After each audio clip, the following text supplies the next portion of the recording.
बेबस्ता तुम पशु की देखो, बचने के आसार नहीं। जीते जी तन काटा जाए, उस पीड़ा का कोई पार नहीं। इन्हीं पंक्तियों पर आधारित है हमारा आज का यह नाटक, जिसका शीर्षक है हाथ जोड़कर है विनय हमारी, तुम सब बने रहो शाकाहारी।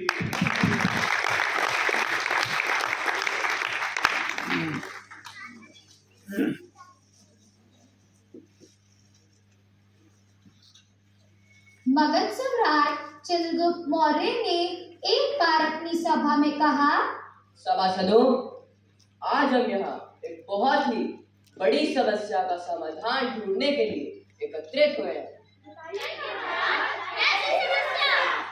देश की खाद्य समस्या, यह एक बहुत बड़ी समस्या है।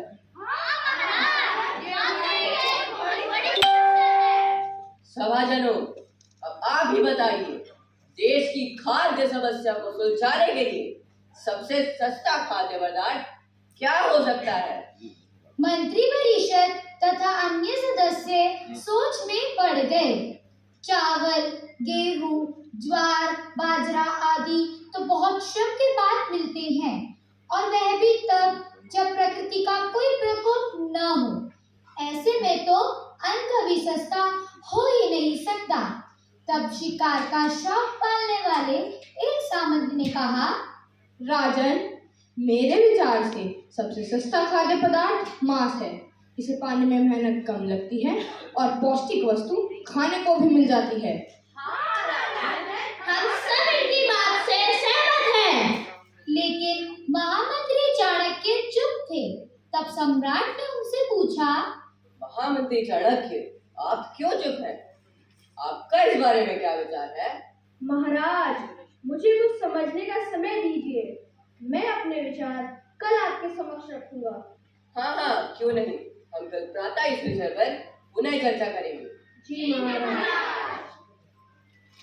रात होने पर महामंत्री उस सामंत के घर पहुंचे जिसने यह कहा था कि सबसे सस्ता खाद्य पदार्थ मांस है। सामंत ने द्वार खोला। इतनी रात गए महामंत्री को देख वह घबरा गया। महामंत्री, आप इतनी रात गए यहाँ? कोई जरूरी काम था तो मुझे ही बुला लिया होता। आपने आने का कष्ट क्यों किया? शाम को महाराज की तबीयत खराब हो गई है। राजवैद्य ने कहा है किसी बड़े आदमी के हृदय का केवल 2 तोला मांस मिल जाए तो राजा के प्राण बच सकते हैं। इसलिए मैं आपके पास आपके हृदय का केवल 2 तोला मांस मांगने आया हूँ। इसके लिए आप यह धनराशि रख ले। हे भगवान, महामंत्री मुझे क्षमा करें। मैं आपको अपने हृदय का 2 तोला मांस नहीं दे सकता। आप अपनी धनराशि अपने पास ही रखें। मैं आपको कुछ और धनराशि लाकर देता हूँ। ये लीजिए महामंत्री, कुछ और धनराशि, और इस धनराशि से महाराज के प्राण बचाएं। मुझे क्षमा करें। ठीक है, तो फिर मैं किसी और सामंत से संपर्क करता हूँ। घूमते घूमते महामंत्री अगले सामंत के घर आ पहुंचे। महामंत्री चाणक्य, आप अचानक यहाँ? क्या बात है? कोई जरूरी बात थी तो आप मुझे बुला लेते। आपने यहाँ आने का कष्ट क्यों किया? शाम को महाराज की तबीयत खराब हो गई है। महाराज के प्राण खतरे में हैं। राजवैद्य ने कहा है किसी बड़े आदमी के हृदय का केवल 2 तोला मांस मिल जाए तो राजा के प्राण बच सकते हैं। इसलिए मैं आपके पास आपके हृदय का केवल 2 तोला मांस मांगने आया हूँ। इसके लिए आप यह धनराशि रख ले। ना बाबा ना, मैं आपसे विनती करता हूँ कि आप मुझे क्षमा कर दीजिए। मैं तो अपने हृदय का तिनका मात्र भी मांस किसी को देने के लिए नहीं सोच सकता। आप अपनी लाई धनराशि अपने पास रखिए।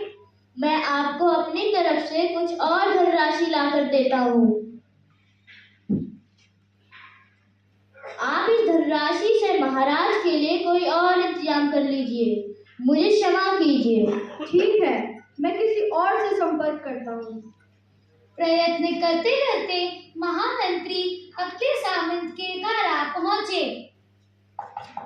महामंत्री, इस समय इतनी रात गए आप यहाँ, क्या बात है? आपके आने की कोई खास वजह?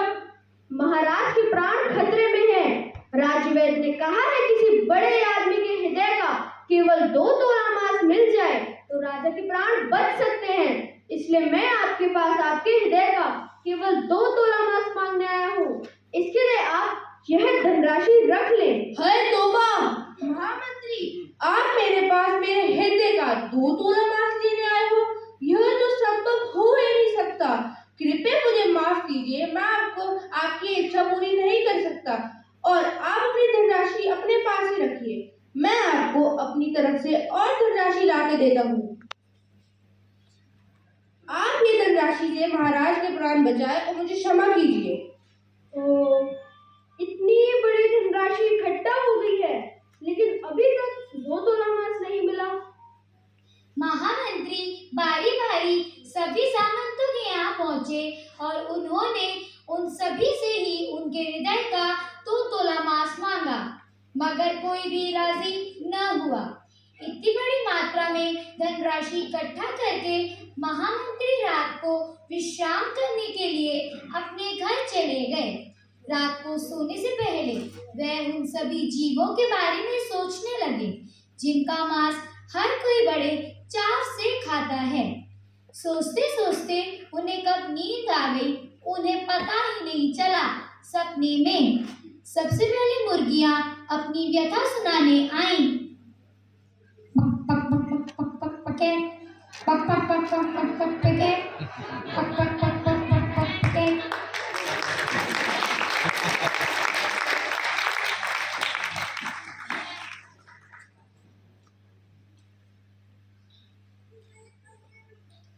अपने आप को सर्वश्रेष्ठ मानने वाले इंसान, हम सब एक अपील लेकर आपके दरबार में हाजिर हुए हैं।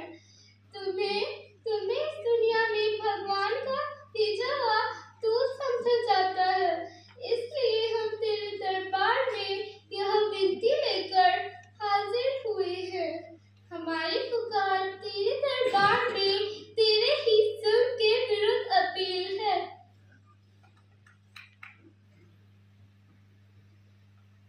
दूसरी बारी में मछलियां अपनी व्यथा सुनाने आईं।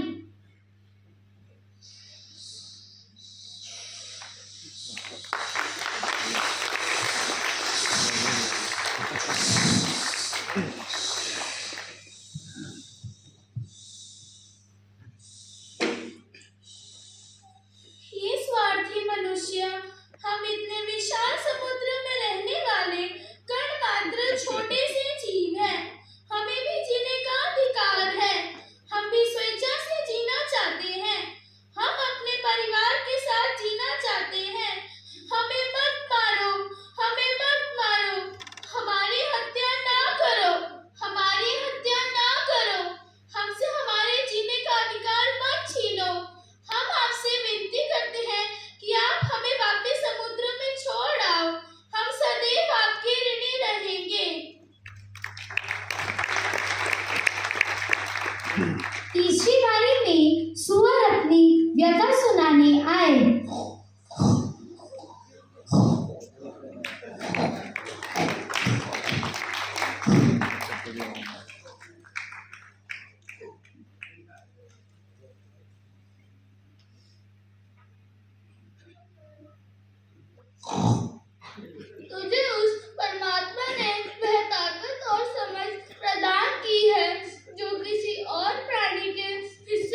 सकता है। हे स्वार्थी इंसान, जैसे तुझे अपने बच्चे प्यारे हैं, वैसे ही हम भी अपने बच्चों को देख देख कर जीते हैं। जैसे तेरे बच्चों को कोई मारे पीटे तो तू नहीं देख सकता, वैसे ही हम भी हमारे बच्चों की हत्या तेरे हाथों होते कैसे देख सकते हैं। सभी जीव इकट्ठे होकर एक स्वर में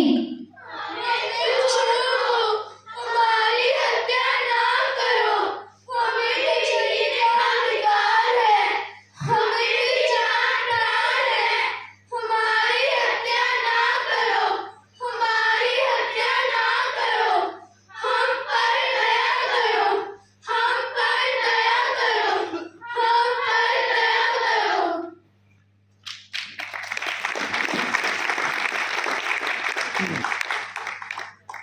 एकाएक महामंत्री घबराकर उठ गए। ओह, शुक्र है कि ये सपना था। चलो, अब महाराज से भी मिलने का समय हो चला है। और सवेरा होने पर वह राजमहल पहुंच गए। वहां पहुंचकर उन्होंने महाराज के सामने तकरीबन 2 करोड़ धनराशि रख दी। महाराज, ये लीजिए। महामंत्री चाणक्य, यह सब क्या है? इतनी बड़ी मात्रा में धनराशि आपके पास कहाँ से आई? महाराज, मनुष्य का 2 तोला मांस खरीदने के लिए इतनी बड़ी धनराशि इकट्ठा हो गई है, लेकिन अभी तक 2 तोला मांस नहीं मिला। राजन, अब आप स्वयं विचार करें कि मांस कितना सस्ता है। महाराज, मेरी राय में जीवन अमूल्य है। हम सब ये ना भूलें कि जिस तरह हमें अपनी जान प्यारी है, उसी तरह सभी जीवों को अपनी जान उतनी ही प्यारी है। अंतर बस इतना है कि हम अपनी जान बचाने के लिए हर संभव प्रयास कर सकते हैं, जैसे बोलकर, रिझाकर, डराकर, रिश्वत देकर आदि। पशु ना तो बोल सकते हैं और ना ही अपनी व्यथा बता सकते हैं, तो क्या बस इसी कारण से उनसे उनके जीने का अधिकार छीन लिया जाए? सभा में उपस्थित सभी लोग इस विषय पर गंभीरता से विचार करने लगे और उन सभी का स्वर गूंजने लगा।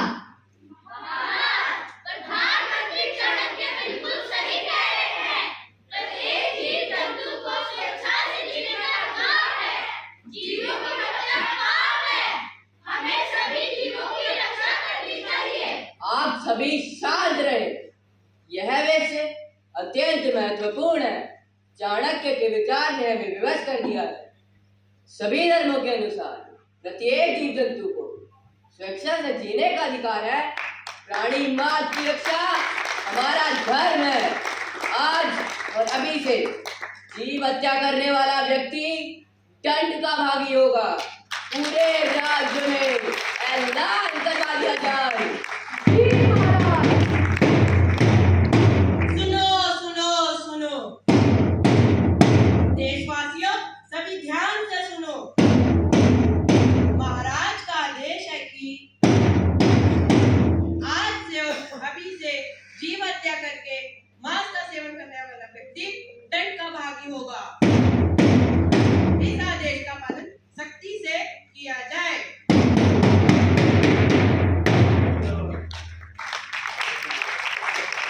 चारों दिशाओं में यह स्वर गूंज उठा।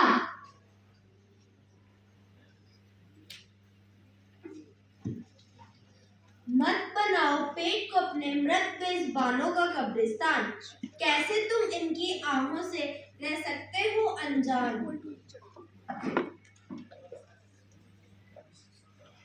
स्वाद तुम्हारी जुबान का इनकी जिंदगी छीन लेता है। स्वाद यदि फल और सब्जियों का लो तो इसमें तुम्हारा क्या जाता है। और भी बहुत सी चीजें हैं, भोजन के विकल्प है बहुत। शाकाहारी बनकर तो देखो, इसमें आत्मिक सुख है बहुत।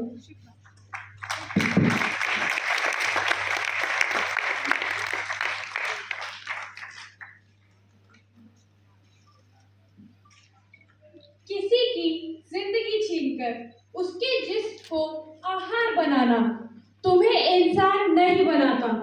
क्या जरूरी है तुम्हारा दानव बनना?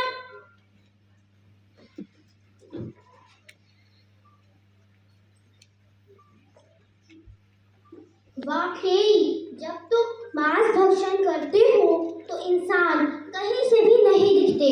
लाल लाल आंखों से अंगारे बरसाते हुए तुम दानव दिखते हो।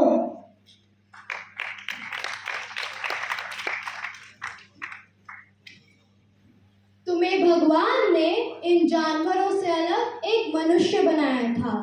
तुम्हें उसने इन मासूम बेजुबानों का रक्षक बनाया था, पर हुआ क्या? मगर आज रक्षक ही भक्षक बन बैठे तो इन बेजुबान जानवरों की पुकार सुने कौन? कलयुग की भयावता का ऐसा है असर, इनकी मौन दर्द भरी चीखें सुने कौन?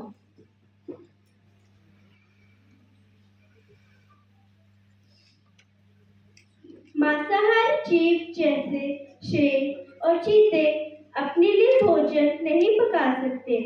उनकी शरीर की बनावट ऐसी है, वो इंसानों की तरह काम नहीं कर सकते।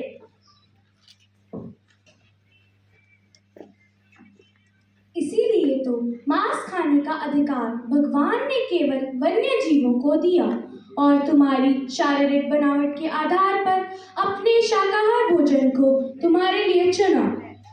अब आखिर में हमारी है इस मनुष्य समाज से विनती, कृपया बोले मासूम जीवों की बदुआएं ना लो। जीवन रक्षक बनकर मुझसे स्नेह करो, उन्हें अपना मीत बनाओ, मगर अपने सुख हेतु उनके प्राण मत लो, मत लो, मत लो। तुम्हारे